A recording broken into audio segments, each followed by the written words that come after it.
नमस्कार, मेरा नाम ज्ञानेश्वर है और आप देख रहे हैं लाइव सिटीज। आज बिहार विधानसभा चुनाव 2020 के लिए चुनाव प्रचार का भूपू थम गया। तीसरे चरण का चुनाव 7 नवंबर को होगा। 10 नवंबर को वोटों की गिनती होगी। लेकिन चुनाव प्रचार के भूपू बंद होने के पहले नीतीश कुमार ने बड़ा ऐलान कर दिया। वे धमदाहा पूर्णिया में जेडीयू की कैंडिडेट लेसी सिंह के लिए जनसभा को संबोधित करने गए थे। वहीं उन्होंने कहा कि ये मेरी अंतिम चुनावी रैली है। अब इसके मायने भी निकाले गए। उन्होंने कहा ये मेरा अंतिम चुनाव है और अंत भला तो सब भला। नीतीश कुमार का ये कहना कि अंत भला तो सब भला। अब देखिए नीतीश कुमार ने कहा, और जान लीजिए आज चुनाव का आखिरी दिन है और परसों चुनाव है और ये मेरा अंतिम चुनाव है। अंत भला तो सब भला। तो आपने सुना नीतीश कुमार ने कहा क्या था कि अंत भला तो सब भला। नीतीश कुमार ने बिहार की सेवा की है, इसमें तो कोई इफ बट है ही नहीं। नीतीश कुमार बिहार को आगे ले गए हैं, इसमें भी इफ बट नहीं है। यदि उनके विरोधी भी सोचेंगे, ठीक से सोचेंगे, तो बिहार विकास करता हुआ दिखेगा।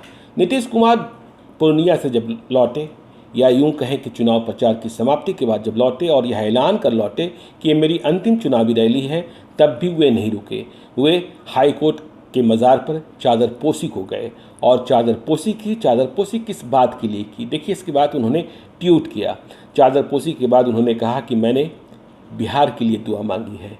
बिहार में विकास हो, सब लोगों का सम्मान हो, बिहार प्रगति के पथ पर और आगे बढ़े, सब मेलजोल से रहें और बिहार को और आगे बढ़ाएं, यही दुआ है। हम अपने वीडियो एडिटर को करें कि वे तस्वीर दिखाएं और नीतीश कुमार के ट्वीट को भी दिखाएं। अब देखिए, नीतीश कुमार पटना पहुंच गए हैं। चुनाव प्रचार बंद हो चुका है।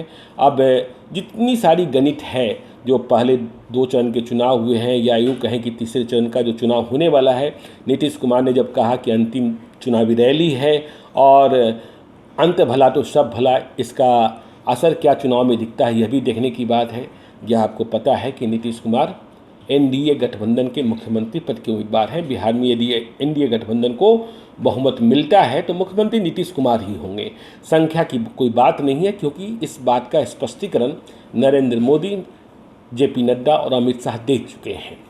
तो देखना है कि आने वाले दिनों में, मतलब 10 नवंबर को रिजल्ट क्या आएगा। नीतीश कुमार जिन्होंने आज यह ऐलान किया कि ये मेरी अंतिम चुनावी रैली है, ये मेरा अंतिम चुनाव है। देखिए, उन्होंने अंतिम चुनावी रैली की बात की है, अंतिम चुनाव की बात की है और इस बात से इनकार नहीं किया है कि यदि बहुमत मिला तो हम मुख्यमंत्री नहीं बनेंगे, बिहार की सेवा नहीं करेंगे।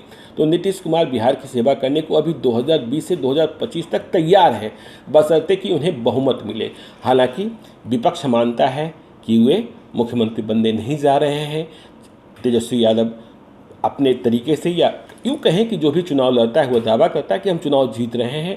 लड़ाई तो है ही, लड़ाई में अलग अलग गणित है, अलग अलग दावे हैं। महागठबंधन अपना दावा पेश कर रहा है और एनडीए गठबंधन अपना दावा पेश कर रहा है।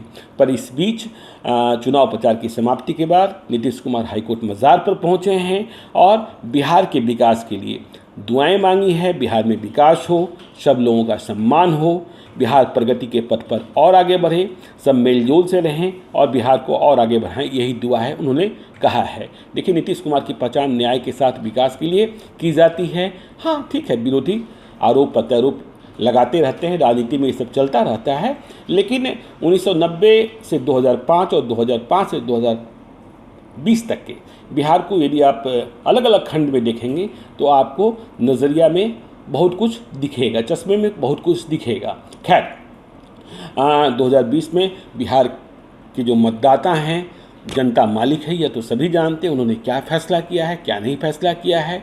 यह 2 चरणों के चुनाव में तो ईवीएम मशीन में बंद है, लेकिन तीसरे चरण के चुनाव में क्या होना है। नीतीश कुमार ने जब आज कहा कि यह अंतिम चुनाव है और अंतिम चुनावी रैली है, तो इसका असर मतदाताओं पर क्या पड़ता है। देखिए, पब्लिक ओपिनियन हुए हैं और लोग कहना शुरू किए हैं कि नीतीश कुमार ने क्या किया, क्या नहीं किया, किन उम्मीदों पर खड़े उतरे, किन उम्मीदों पर नहीं खड़े उतरे।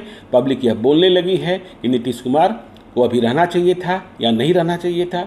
तो ये सारी बातें हैं। बिहार की राजनीति के लिए आज एक महत्वपूर्ण दिन है जब यह ऐलान हुआ है, नीतीश कुमार का ऐलान है कि यह मेरी अंतिम चुनावी रैली है और यह उनके लिए अंतिम चुनाव है। तो आगे क्या होता है हम देखते रहेंगे, आपको ही बताते रहेंगे। आप देखते रहिए लाइव सिटीज़ को। यदि अब तक आपने हमारे यूट्यूब चैनल को सब्सक्राइब नहीं किया है तो ज़रूर कर लीजिएगा। यदि इस वीडियो को आप फेसबुक के माध्यम से देख रहे हैं तो पेज को लाइक कीजिएगा, ट्विटर पर भी हमें फॉलो कीजिए। धन्यवाद।